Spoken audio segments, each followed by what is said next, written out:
Bonjour et merci de nous retrouver pour la Foi prise au mot, votre rendez-vous de formation. Cette semaine commence le carême et comme toutes les années, nous vous proposons une série de carèmes fondée sur un principe que vous connaissez, si vous êtes fidèle de cette émission, un invité permanent, un thème et cette semaine ensemble. Cette année, nous allons vous parler des 5 sens pour percevoir le monde, mais aussi 5 sens pour s'approcher de Dieu. Pour commencer notre réflexion, je vous propose une émission plus générale sur le corps avec cette question un peu provocatrice. Est-ce que c'est notre corps qui nous empêche d'être sauvés?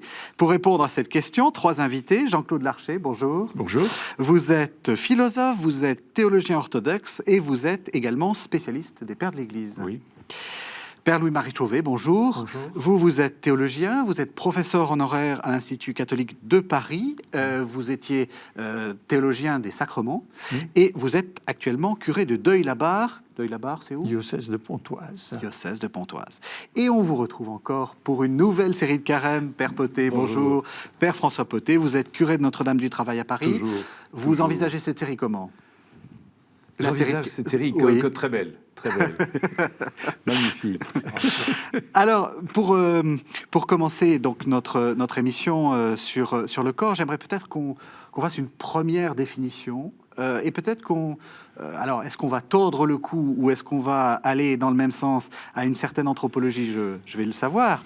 Est-ce que vous êtes d'accord pour dire que nous sommes, nous, êtres humains, un corps et une âme, ou une âme dans un corps? Oui, alors, je préfère l'expression une âme et un corps plutôt qu'une âme dans un corps, parce que une âme dans un corps, ça pose déjà le corps comme un réceptacle, et on peut se demander si le réceptacle préexiste, si l'âme préexiste, etc. Et je dois dire que c'est d'ailleurs une question que se sont posées les premiers chrétiens, hein. C'est-à-dire que les débats sur la relation de l'âme et du corps et sur la préexistence de l'un par rapport à l'autre ont été très vifs dès les premiers siècles, au IIe siècle notamment, et puis ensuite au VIe siècle où il y a eu la question de l'origénisme, et c'est un débat qui est revenu ensuite de manière récurrente. Et je crois que ce qu'il faut vraiment dire, c'est que dès les premiers positionnements des pères de l'Église sur la question, il était affirmé que le corps et l'âme se trouvent dans un lien naturel et indissociable. Je préciserai pourquoi même ce lien subsiste après la mort. L'homme, en réalité, est à la fois âme et corps. Hein. Saint Irénée disait, si on considère que l'homme est seulement une âme, alors ça n'est pas un homme, c'est une moitié d'homme. Si on considère qu'il est un corps, ça n'est pas l'homme, mais une moitié d'homme.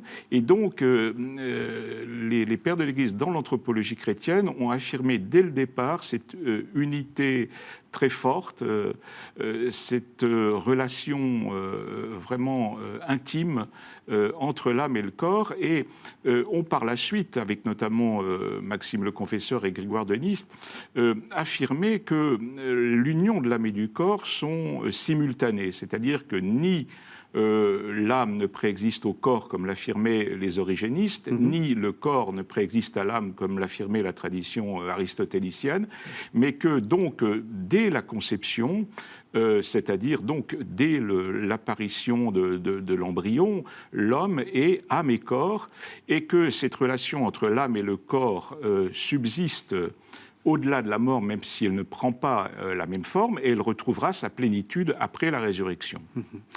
Ça vous convient comme définition? Oui, parce que c'est vrai que ce qui est dangereux, c'est de penser, vous l'avez tout à fait bien dit, le corps comme une sorte de réceptacle un peu imparfait d'une âme parfaite. Bien sûr. C'est-à-dire que là, on a affaire à, comment j'allais dire, l'évangile ou la foi chrétienne ayant inculturé le monde grec, a parlé dans la culture du monde grec, c'est-à-dire en termes d'âme et de corps. Aujourd'hui, on peut parler différemment. Personnellement, je parle différemment. Sans nier du tout la pertinence possible de l'âme et du corps, surtout quand on en parle à la manière de saint Thomas, dans le sillage d'Aristote, d'ailleurs, la forme substantielle du corps, etc. Donc, il y a une pertinence de cela. Oui. Mais aujourd'hui, avec l'anthropologie contemporaine et les courants phénoménologiques, notamment, on est amené à parler un peu différemment, me semble-t-il. Personnellement, je préfère parler de corps animé, ou de corps parlant, de corps signifiant, comme vous voulez. Parce qu'il y a le corps organisme, bien sûr, qui est là, hein, duquel on peut dire « j'ai un corps », et parce que j'ai un corps, en tant que corps organisme, je me résigne à la mort, comme tout animal, comme la fleur des champs, elle fleurit le matin et le soir, elle est déjà fanée, comme dit le psaume. Oui. Et en même temps, ce corps organisme, il est, comme disent les philosophes, corps mien, mon corps propre. Et ça devient tout autre chose, parce qu'à ce moment-là, c'est un corps habité, d'emblée habité. Et donc, je proteste contre la mort, parce qu'à ce moment-là, je peux dire je suis corps aussi, en tant que corps animé, corps parlant, corps signifiant. Alors pour moi, c'est très important, parce que le corps, enfin c'est comme ça, du moins que je le conçois, mais je ne suis pas le seul, je le conçois non pas comme un instrument, parce que ça voudrait dire que l'être humain préexiste à l'instrument. Oui, l'être humain, dans le lancement... Je le conçois comme une médiation, c'est-à-dire au sens de, comment je vais dire, un peu comme Paul Ricoeur, de milieu dans lequel se construit le sujet, dans ce qu'il a de plus unique, de plus hautement spirituel, comment dirais-je, de plus insubstituable. Hein? Ça passe par des regards, ça passe par des paroles, ça passe par des relations, ça passe par des services rendus, ça passe par des sourires, des caresses, et c'est ça qui nous construit depuis le ventre maternel, puisque dès le ventre maternel, le liquide amniotique n'est pas simplement un liquide biologique, c'est déjà un lieu de désir, une matrice de désir et une matrice culturelle. Hein?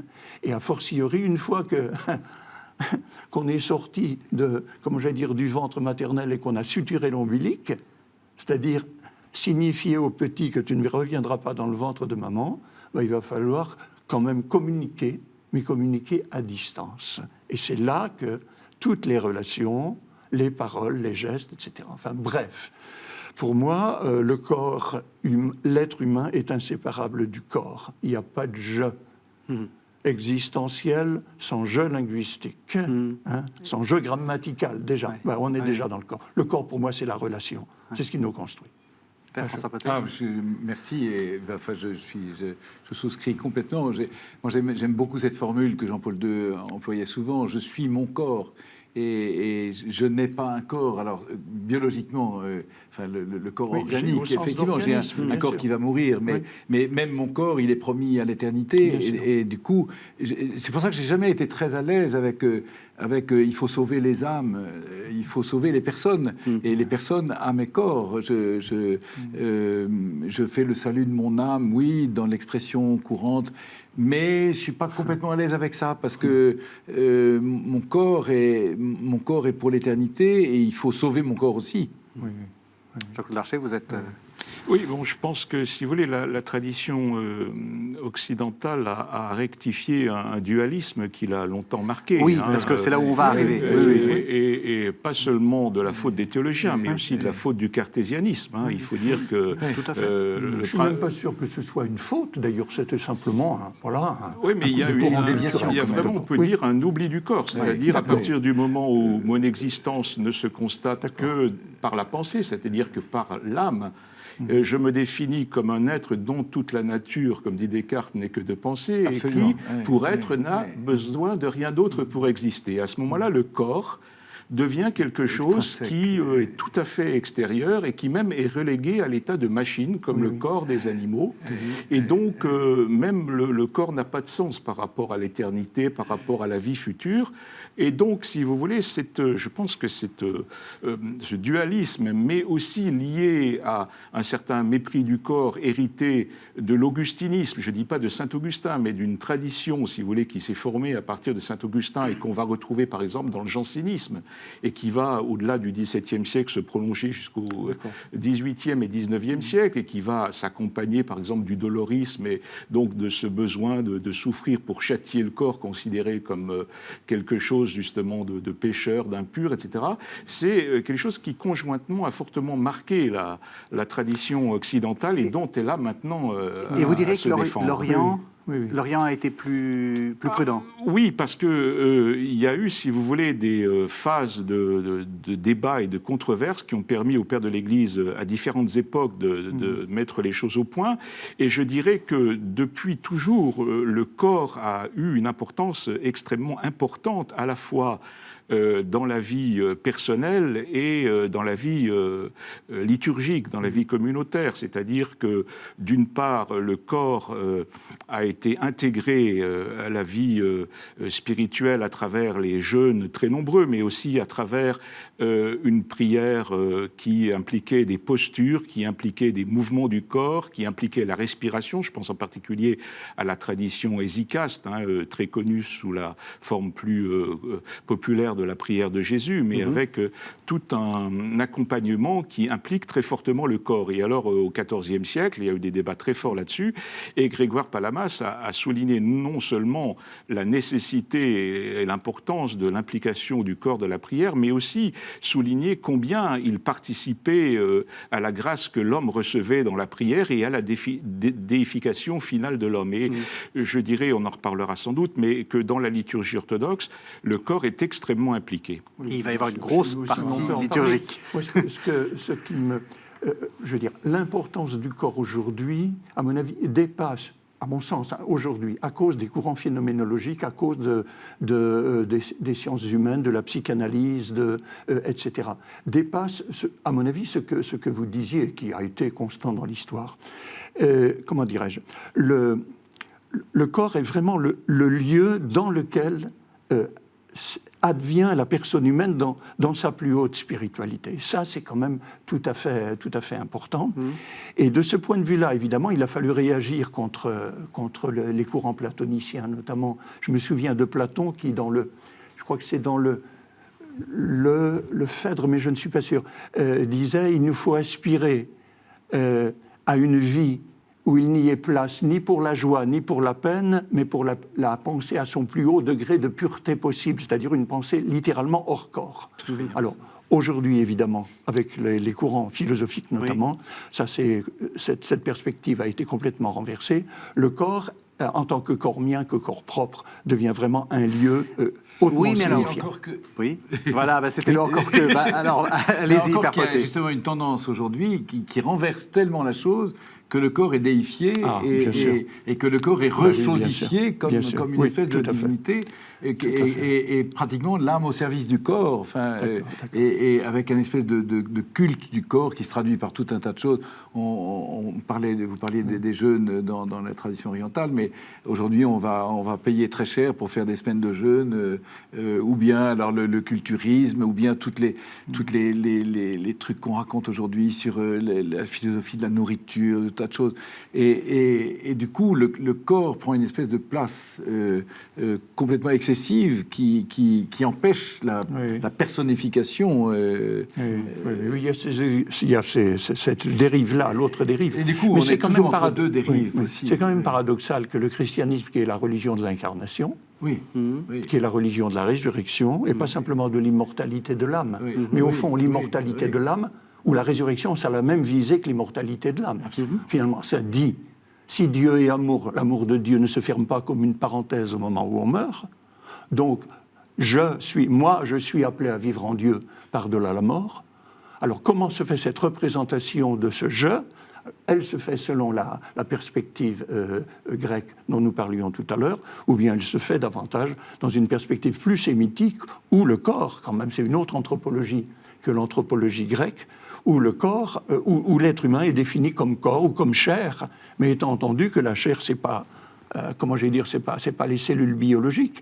Toute chair verra le salut de Dieu, c'est tout homme verra le salut de Dieu, c'est bien. Donc, on a cette perspective de la résurrection qui, à mon sens, dit la même chose que l'immortalité de l'homme, mais en beaucoup mieux, c'est-à-dire en beaucoup plus riche, puisque ça intègre ce qui nous a construits. Moi, je trouve que c'est tout à fait fondamental. Et pour les obsèques, par exemple, j'en fais quand même pas mal à l'Église. Parler de la résurrection dans ces termes-là, c'est tout à fait possible et entendu. Tout à fait possible et entendu. Jean-Claude Larcher, vous vouliez rajouter quelque chose ? Si je peux me permettre une petite critique, il me semble justement que dans le catholicisme, on n'a pas encore totalement intégré le corps, et il me semble que c'est pour ça que beaucoup de fidèles se tournent vers des traditions extrêmes orientales qui, elles, l'ont intégré, le yoga, le bouddhisme zen et toutes sortes d'autres pratiques. Vous parliez des stages de jeûne qui ont aussi beaucoup de succès. Et je pense aussi même que, si vous voulez, le fait que l'Église catholique, je ne sais pas si c'est officiel ou officieux, mais autorise l'incinération, montre tout de même qu'il y a une perte de conscience de la relation entre l'âme et le corps qui subsiste sous une certaine forme après la mort et dans l'attente de la résurrection. J'ai l'impression que justement, la crémation est, à mon avis, ou l'incinération est quelque chose de très grave, parce qu'il y a, en tout cas de la part de la société non chrétienne, une volonté de nier la mort et de nier le corps mort pour l'oublier, une peur de ce que peut même devenir le corps après la mort. On le détruit totalement, parce que le feu, c'est quelque chose qui est totalement destructeur, à la différence de la terre qui laisse subsister les ossements, et donc on perd totalement, si vous voulez, la relation justement avec la personne, dont le corps, même sous forme d'une dépouille et sous forme de simples ossements, reste le médiateur après la mort. Oui, mais si vous permettez, moi je serais moins radical que vous. L'incinération, moi ça ne me gêne pas du tout. Je comprends qu'on préfère, et l'Église le dit, l'inhumation, parce que c'est conforme à la tradition, à la sépulture de Jésus. Tout à fait d'accord, bien entendu. Mais l'incinération, à partir du moment où on pense le corps, comme je l'ai exprimé tout à l'heure, je vais pas la question des restes n'est plus une question majeure. En revanche, qu'il y ait un lieu de mémoire où soit déposé le corps ou les cendres, ça oui, c'est très important à mon avis. Tout dépend de la façon dont on l'envisage. En effet, l'Église a fait un peu une espèce de concession à la pauvreté du temps. Et puis il y a des considérations financières. Enfin, il y a beaucoup de considérations qui sont dues aux circonstances du temps, quoi. Mais en effet, si je crois vraiment à la résurrection, on est au-delà du corps. Donc il y a quelque chose qui est... Mais on préfère quand même nettement. Oui, mais pour des raisons qui tiennent à la sépulture de Jésus. C'est ça, exactement. À la tradition de l'Église. Bien sûr, moi aussi j'y tiens. Beaucoup de raisons symboliques.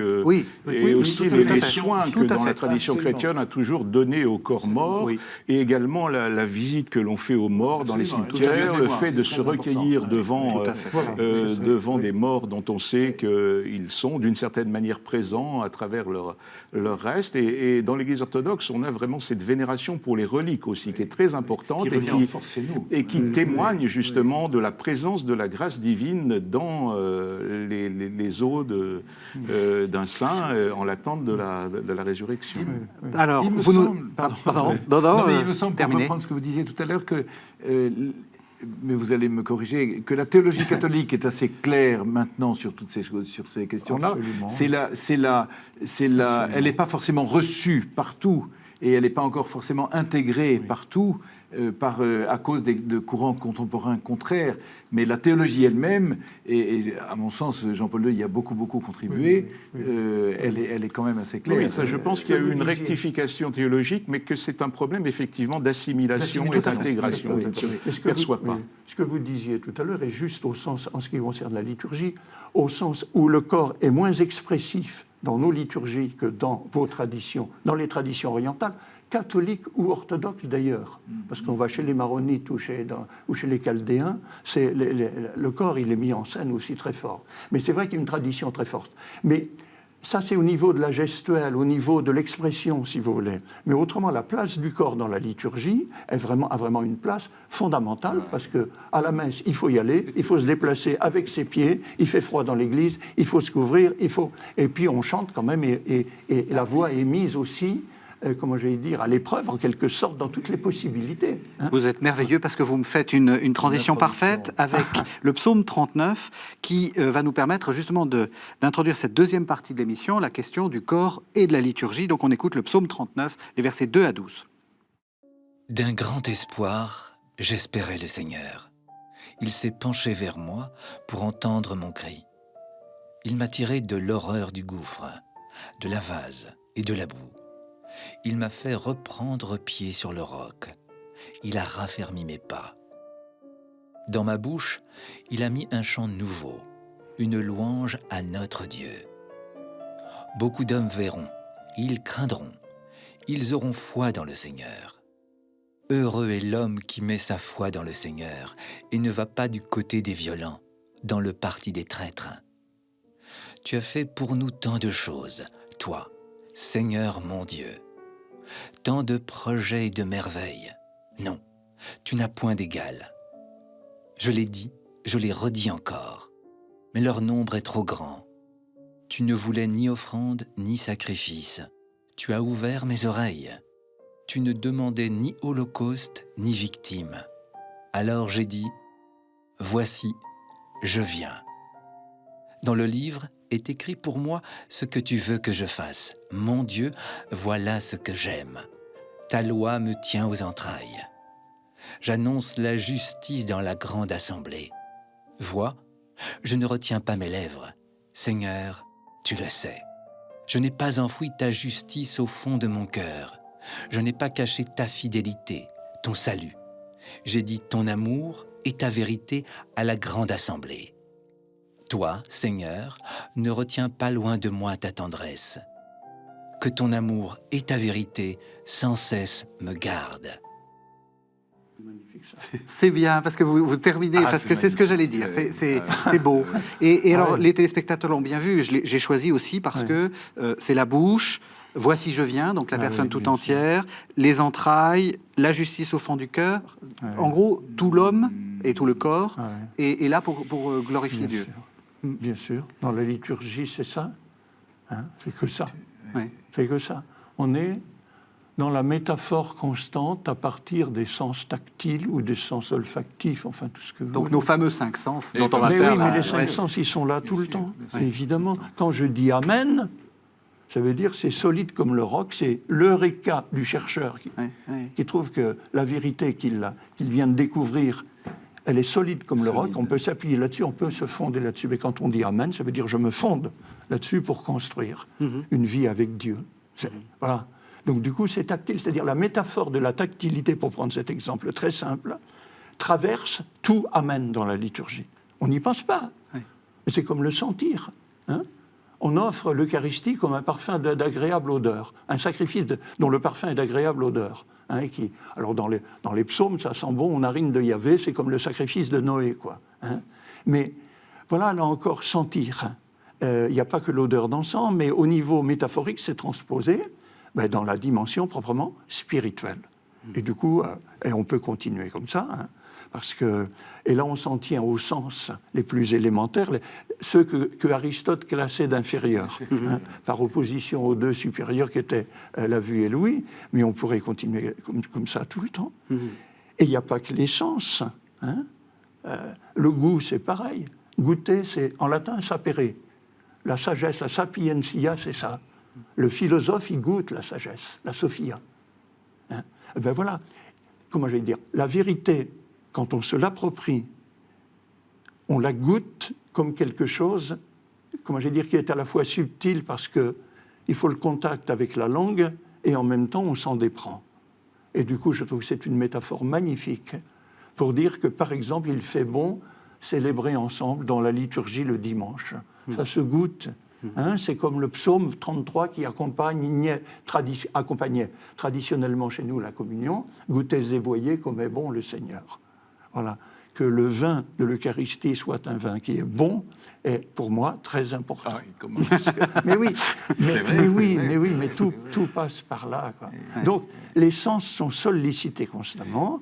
Quant au corps, alors c'est tout à fait évident, se tenir debout. Toutes les postures sont. Et se tenir debout, c'est, comment je vais dire, à la différence de l'animal dont le ventre se traîne à terre, là.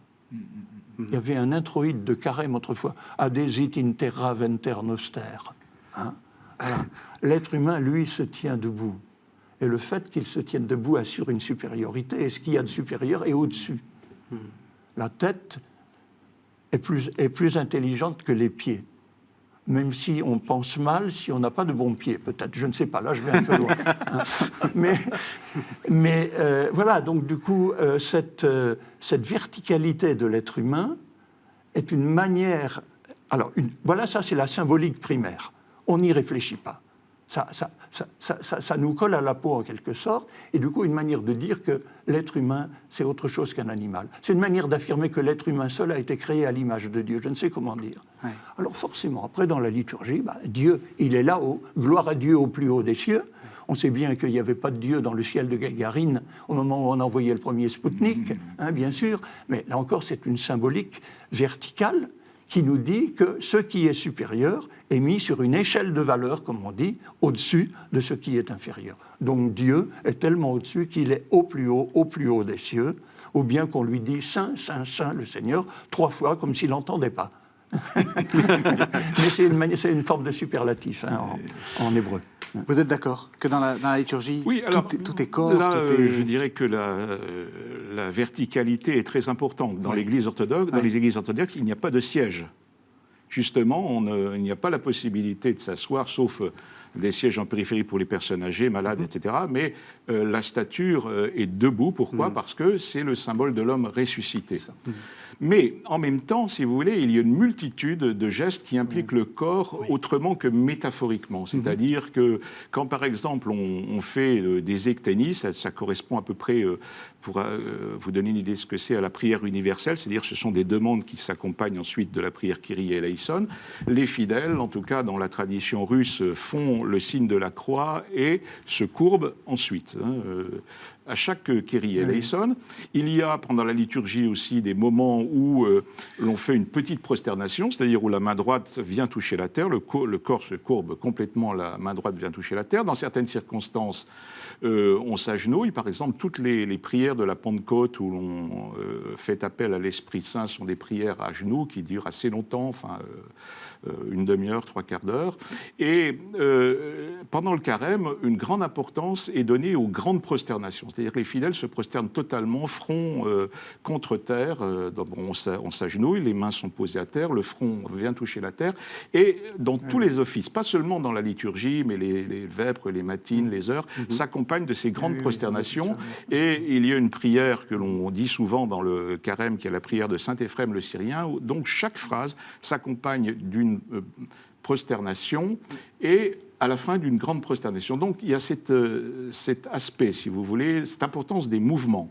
Et puis, alors pour ce qui est des sens, ils sont extrêmement sollicités dans la liturgie orthodoxe, parce que tout d'abord, il y a, si vous voulez, ces fresques qui couvrent les murs des églises, il y a toutes ces lumières, ces cierges très nombreux, ces lampades devant les icônes elles-mêmes, donc qui sollicitent le sens de la vue et le transfigurent. Il y a évidemment l'encens dont on use très très abondamment, tout au long de la liturgie, à des moments précis, et qui vraiment vient embaumer la totalité de l'Église et qui sollicite le sens de l'odorat. Il y a évidemment l'ouïe qui est sollicité par le chœur, les chœurs qui chantent. Alors dans l'Église orthodoxe, tous les fidèles ne chantent pas, il y a un chœur. En général, ce sont des gens qui ont une formation musicale parce qu'on cherche à donner à Dieu le meilleur. Donc on prend les meilleurs des fidèles pour essayer de créer de la beauté qui va justement offrir aussi à l'oreille une possibilité de contribuer à la prière. Et puis, il y a évidemment le sens du toucher à travers ces gestes, mais aussi à travers le fait que les fidèles vont baiser les icônes, le fait que, par exemple, aux matines, le prêtre va oindre d'huile le front des fidèles. Et puis, évidemment, la totalité, si vous voulez, du corps est comme ça intégrée d'une manière très concrète à la vie liturgique, sans enlever, évidemment, la dimension symbolique de tout ça. Parce qu'il s'agit d'une préfiguration ou d'un appel à une participation spirituelle. Justement, quel est le sens de tout ça ? Pourquoi est-ce qu'on occupe le corps ? Oui. Ça n'est pas spécifiquement orthodoxe, c'est oriental, dirais-je, me semble-t-il. Alors peut-être que parce qu'il me semble qu'entre les liturgies orientales, orthodoxes ou catholiques, je veux dire, l'éthos liturgique est à peu près le même. C'est un éthos qui est effectivement, bien sûr, très développé, plus que le nôtre, parce que la liturgie romaine en Occident, donc la liturgie occidentale, se caractérise par sa sobriété. Les prières sont courtes, elles sont extrêmement brèves et on a peu de choses. Mais il y a une place du corps aussi, mais qui est moins expressivement, je ne sais comment dire, manifestée ou déployée qu'elle ne l'est chez vous, c'est clair. François Botel. Je souriais tout à l'heure quand vous parliez d'encens. J'ai une petite nièce qui venait souvent à la messe chez moi. Et chez moi, il y a beaucoup d'encens aussi. Et alors, un soir, elle n'était pas venue à la messe le matin. Et le soir, elle m'embrasse et elle me dit « Oh, oncle François, tu sens Jésus !» Et ce qui m'amuse, ce qui m'intéresse dans ces mœurs liturgiques, c'est que c'est très lié aux cultures locales aussi. J'ai été très surpris en arrivant au Burkina Faso il y a quelques années. Je vois les gens s'asseoir pour l'évangile. Et alors, après la messe, je dis au curé, me dis donc, quand même, c'est curieux quand même que les gens s'asseyent. Et il m'a dit, mais qui tu es toi pour rester debout devant le roi ? Et devant le roi, on s'assied. Et du coup, c'est très intéressant. Ce qui me paraît le plus important dans tout ce qu'on vient de dire et d'entendre, c'est que le corps magnifie la prière, c'est-à-dire le corps exprime la prière. Je suis toujours un peu triste quand je vois des gens avachis dans la prière, ou avachis dans l'adoration, ou assis un peu n'importe comment, ou debout, sans... Le corps est beau dans la prière. J'ai l'impression, si vous permettez, que les fidèles chez nous, de plus en plus, acceptent de mettre en jeu le corps. Oui. À travers il y a encore des du gestes, travail. par exemple, Il y a pour encore le du Notre boulot, Père, quand même. ou la doxologie. Moi, quand je vois Oui. la forêt de bras qui se lève vers le ciel, au moment de « car c'est à toi qu'appartiennent », alors les enfants, ils adorent ça. Oui, mais Donc, il y a, et comme dit Régis, il y a du boulot encore. Il y a Non, j'ai dit du travail. Moi, Du je parle travail. moins mal que vous. Mais il y a une expressivité du corps aussi qui est en creux aussi, qui est très importante. Quand on est assis, dans une posture un peu de sidération, et que le corps, il est replié sur lui-même parce que chacun, avec son voisin, c'est bien, un temps de au méditation, contraire, mais bien c'est extrêmement Bien parlant sûr, aussi. bien sûr, Le bien sûr. silence du corps Bien sûr, et le silence de la voix, des voix, est à ce moment-là extrêmement parlant. J'ajouterais une chose, il arrive que je sois sec dans ma prière, c'est-à-dire il arrive un moment dans ma prière, surtout pour la prière silencieuse, où j'ai du mal à rester attentif, j'ai du mal à rester... Et à ce moment-là, le corps vient au secours de ma prière, parce que le corps dit quelque chose, l'attitude du corps, qu'il soit assis, qu'il soit prosterné, qu'il soit debout, la dignité du corps, à ce moment-là, dit quelque chose qui me semble très important. Est-ce que je peux indiquer une lecture à ce sujet? Mais c'est vraiment très beau. C'est Michel de Certeau, dans La faiblesse de croire, au début. Il a 3 ou 4 pages, c'est pas long, intitulé « L'homme, cet arbre de prière ». Cet arbre de geste, pardon, excusez-moi, cet arbre de geste, qui est sur la prière d'une sorte de moine stylite, je ne sais pas, mais c'est extrêmement parlant. C'est les plus belles pages que j'ai jamais lues à ce sujet. Je me permets de le dire, parce que vraiment... Justement, quel est le sens de tout ça? Est-ce que c'est une participation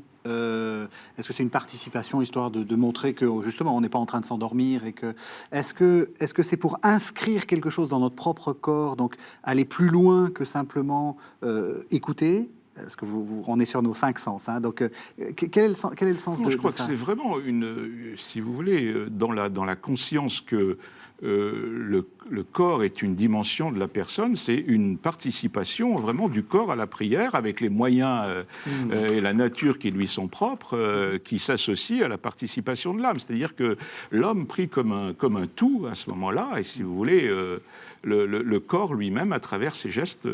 Oui, mais en même temps, ce sont des gestes culturels, on l'a vu. Est-ce qu'on pourrait imaginer une liturgie avec des gestes spontanés? Non, parce que justement, le Père parlait de sobriété. Dans l'Église orthodoxe, précisément, les gestes désordonnés ne sont pas possibles. Oui. Ce sont des gestes qui se font, d'ailleurs, en général, en commun. C'est pour ça que la position, si vous voulez, de repli que vous évoquiez, dans le cadre de l'Église, n'est pas quelque chose qui se pratique, parce que, justement, on a aussi le sens très fort que la prière liturgique est une prière communautaire. Donc, il y a une association des fidèles.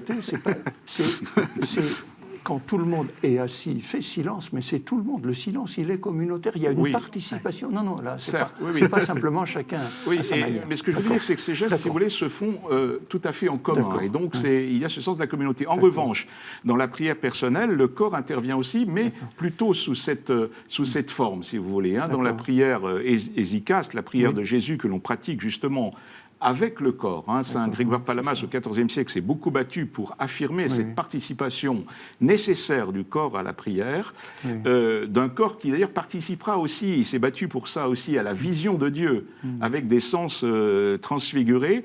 Eh bien, ça, c'est quelque chose d'essentiel. C'est-à-dire, dans la prière de Jésus, par exemple, la respiration fait partie de la prière, et c'est une association du corps.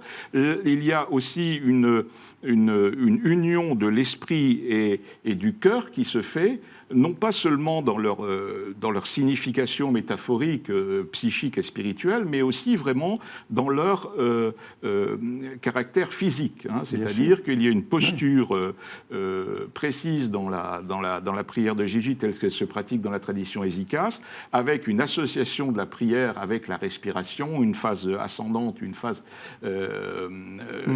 ascendante, une phase descendante, etc. Et justement, cette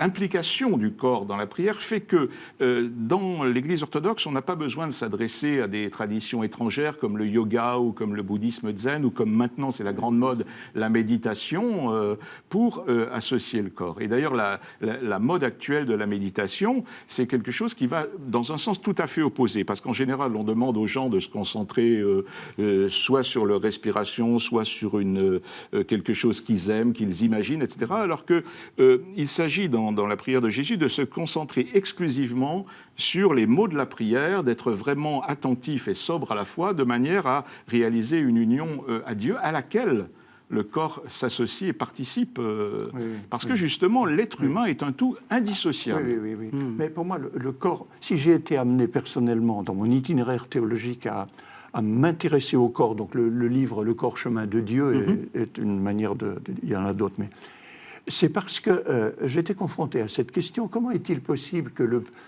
ce qui est le plus spirituel de la relation à Dieu, qu'en tradition catholique on appelle la grâce, donc c'est gratuit et c'est gracieux, donc c'est hors marché, etc.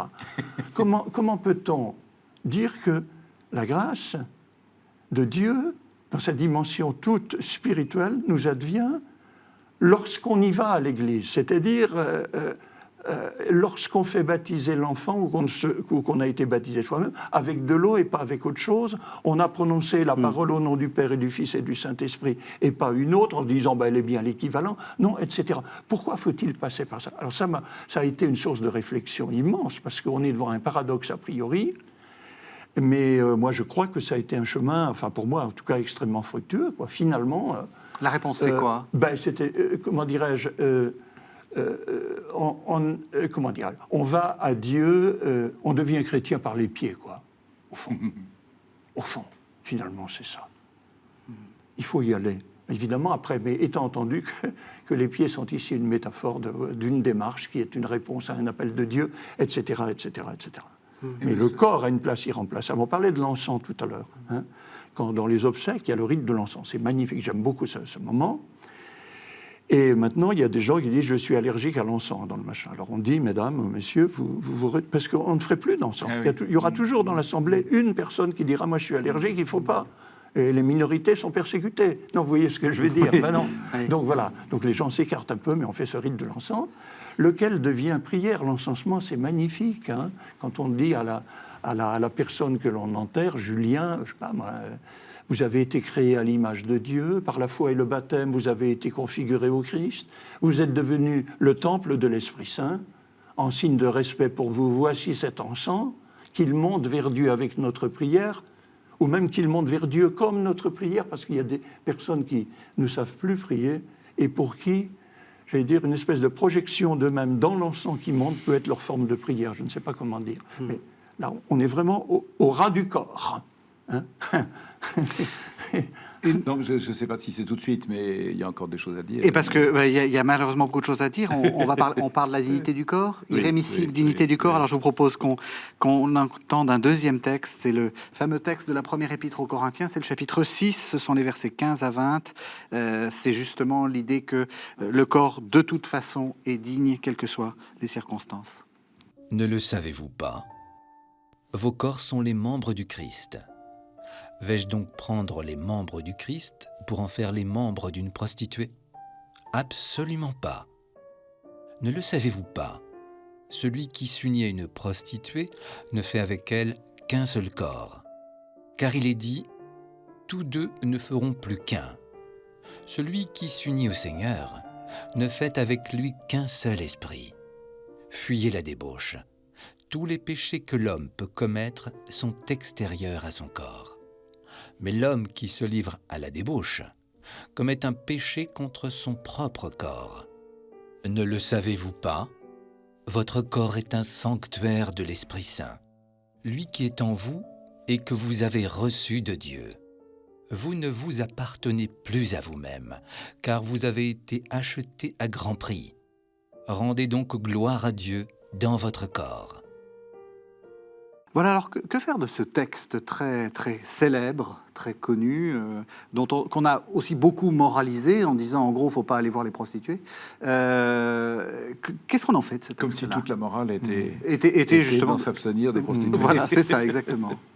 Comment vous le lisez, Jean-Claude Archet ? Bon, moi, je crois que c'est très clair. C'est une indication très claire, justement, que le corps est aussi un réceptacle de la grâce, un réceptacle du Saint-Esprit, et pas seulement l'âme ou l'esprit. Oui. Et justement, dans la tradition patristique et orthodoxe, et en particulier avec Saint Grégoire Palamas qui a beaucoup insisté là-dessus, on a insisté sur le fait que le corps est appelé aussi à être déifié tout autant que l'âme, dans l'unité et l'indissociabilité de la personne humaine.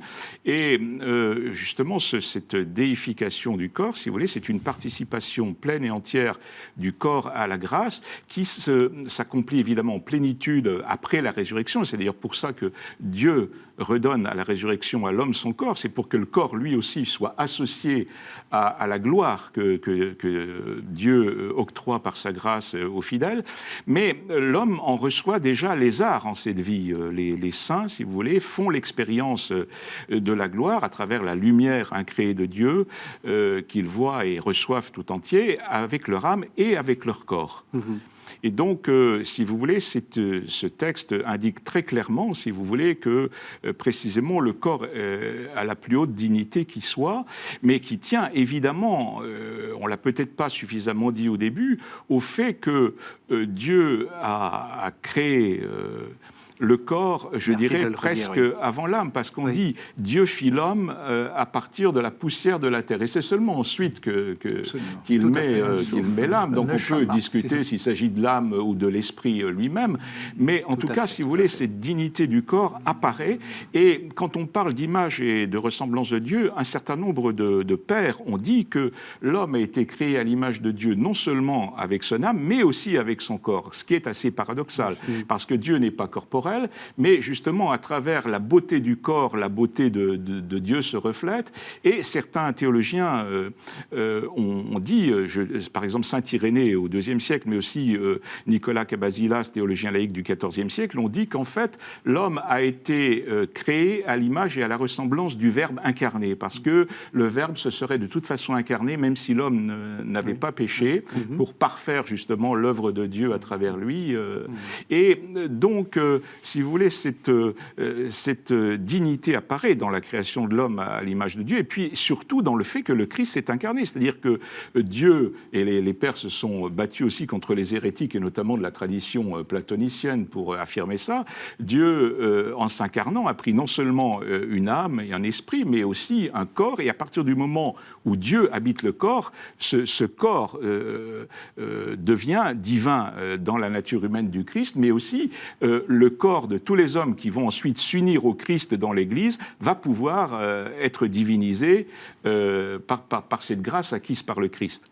Et donc, c'est pour ça que le christianisme est une religion vraiment du corps. C'est assez paradoxal qu'on ait, pendant des siècles, évacué le corps, qu'on l'ait réduit à quelque chose d'impur ou d'indigne, etc. Alors que, justement, c'est la religion qui valorise le plus le corps, parce que, précisément, elle en a fait, à travers l'incarnation, le corps même du Fils de Dieu. Oui, dans ce sens-là, le texte de saint Paul que vous venez de lire, là, où c'est le corps personnel qui est le temple de l'Esprit Saint. Ça, c'est magnifique.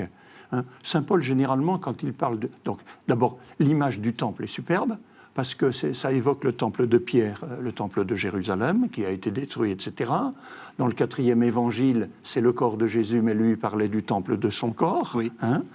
Et chez saint Paul, c'est le corps communautaire que forme l'Église. Vous êtes le temple du Dieu vivant, ce temple est saint. Si quelqu'un détruit ce temple, malheur à lui, car ce temple, c'est vous, temple de l'Esprit Saint.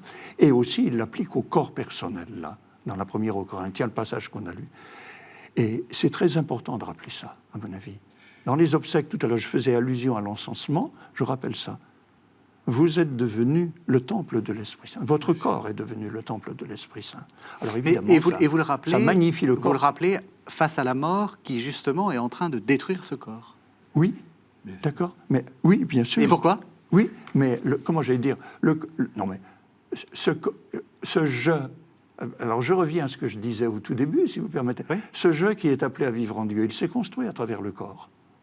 En tant que corps parlant, corps signifiant, etc. Mais vraiment, vraiment. Donc c'est ce je que je suis qui est appelé à vivre en Dieu, qui a été temple spirituel de la présence de Dieu.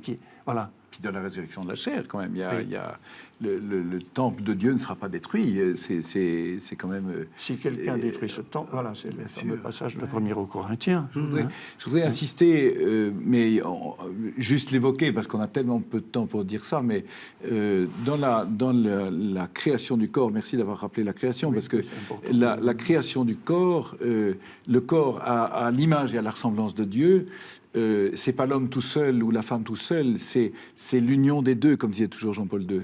Et le corps exprime cette possibilité du don, cette finalité du don, le langage du corps.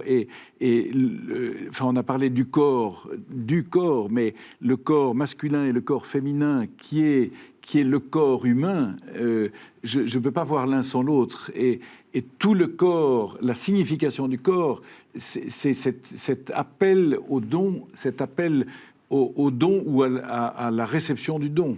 Et donc, dans la prière, évidemment, parce que c'est Dieu lui-même qui a suggéré cette image nuptiale, dans le jargon on dit sponsale, mais parce que c'est un mystère d'épousailles entre l'homme et la femme, qui est à l'image des épousailles de Dieu avec l'humanité, et dans l'incarnation du Christ avec l'Église. Et finalement, tout ça, c'est toujours une affaire de corps, parce que c'est ce corps vivant, ce corps animé, ce corps personnel qui se donne et qui exprime ce don. Parce que oui, là, jusqu'à présent, on a été très un peu spirituel, etc. C'est ça, mais c'est très incarné. La sexualité, c'est aussi... Ah, mais la sexualité est inscrite, le sexe est inscrit au frontispice de la création. C'est-à-dire, je ne peux pas envisager le corps autrement que sexué. Ouais. Le corps non sexué n'existe pas. Et s'il est sexué, c'est justement pour être à l'image de Dieu. Ouais. Non pas que Dieu soit homme ou femme, mais Jean-Paul II va très très loin. Les époux, dans le don intime qui exprime ce don, c'est-à-dire concrètement dans l'union de la chair, sont icônes de la communion divine qui existe au cœur même de la Trinité. C'est formidable, ça. C'est formidable. L'homme et la femme, ensemble, qui deviennent une seule chair, comme dit la Genèse, c'est l'image de Dieu même, qui entre le Père et le Fils, ce jaillissement de la vie éternelle, et le jaillissement de l'amour qu'est l'Esprit, et entre l'époux et l'épouse, unis dans la chair, ce jaillissement d'amour qui est fécond et qui donne la vie. Je trouve ça fabuleux, moi. C'est d'ailleurs tout à fait intéressant de faire le lien avec ce que dit saint Paul. On se demande comment il est possible que le christianisme ait finalement occidental, mais pas seulement, ait occulté la dimension de la sexualité, notamment dans le mariage. Saint Paul, Éphésiens 5, où il parle de l'union de l'homme et de la femme comme figure incarnée de l'amour du Christ pour l'Église. Donc finalement de Dieu pour tous les hommes, parce qu'il s'agit de l'Église actuelle, mais aussi de l'Église virtuelle, tout à fait évident. Et en plus, il ajoute que c'est le méga mysterion, to mysterion méga estin. Ce mystère est grand. Et moi je dis qu'il concerne le christianisme. Mais on a reconnu le mariage. Alors là, on aborde une question qui mériterait beaucoup de débats. Et malheureusement, il reste que 2 minutes. Il a fallu beaucoup de temps pour reconnaître le mariage comme autre chose qu'un simple remède à la concupiscence, c'est-à-dire à la faiblesse humaine, pour parler comme saint Thomas et comme tous les médiévaux, et pour le reconnaître de manière vraiment positive, comme un chemin possible de sainteté. Bon, là-dessus aussi, le discours dominant de l'Église, de notre Église, a beaucoup changé, et c'est lié aux évolutions culturelles.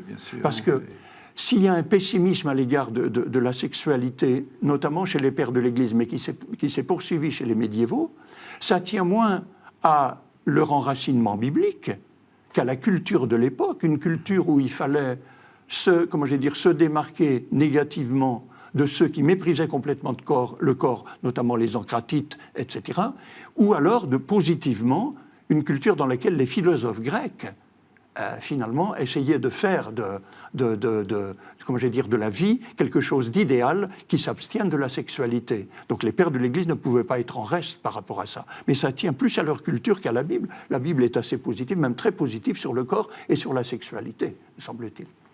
Oui, enfin, bon, je pense que peut-être dans la tradition Très vite, parce qu'on arrive à la fin de l'émission. occidentale est peut-être plus pessimiste par rapport au corps que la tradition orientale. Par exemple, chez Saint Jean Chrysostome, il y a une exaltation du mariage et de la vie du couple qui est absolument... Pas des deuxième et troisième noces. Pas extraordinaire. D'accord. Et justement, ça, je crois aussi que c'est important de souligner que dans le christianisme, il n'y a pas fondamentalement de mépris de la sexualité, mais une intégration, si vous voulez, où la sexualité se trouve aussi transfigurée. Il ne faut pas aussi oublier qu'il est dit qu'en Christ, il n'y a ni homme ni femme, parce que justement, ça représente une transfiguration de la sexualité qui, à ce moment-là, n'est plus charnelle, mais acquiert une dimension spirituelle qui ne supprime pas la sexuation. Bien. Et ce que je voudrais juste pour... Très vite, parce qu'on arrive à la fin de l'émission. Très vite, pour rebondir une fois de plus sur l'importance du corps dans la réception de la grâce, il faudrait évoquer aussi la médiation du corps dans la réception des sacrements. Il n'est pas possible qu'un sacrement soit dispensé sans qu'il y ait un toucher qui soit fait sur le corps. Et même, par exemple, dans l'Église orthodoxe, le sacrement de confession implique dans son rituel même que le prêtre touche la tête du fidèle et, en faisant le signe de croix au moment de prononcer la formule d'absolution, touche concrètement la tête du fidèle. Et il en est de même pour tous les sacrements, c'est-à-dire que ça ne s'adresse pas seulement à l'âme, mais ça s'adresse au corps et à l'âme par la médiation du corps. On peut juste aller plus loin. Très vite, Père Louis-Marie Chauvet, on arrive à la fin de l'émission. C'est pas simplement toucher le corps. Lorsqu'il s'agit de la communion eucharistique, ça rentre dans le corps. Il y a la mendication, ça c'est indépassable. Une absorption.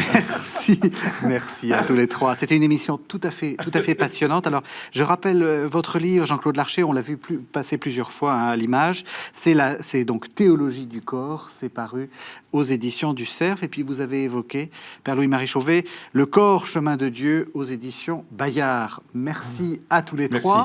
Merci Père Pottet. On vous retrouve dimanche prochain. Merci de nous avoir suivis. Vous pouvez retrouver cette émission sur www.ktotv.com et donc à la semaine prochaine avec le Père Pottet évidemment.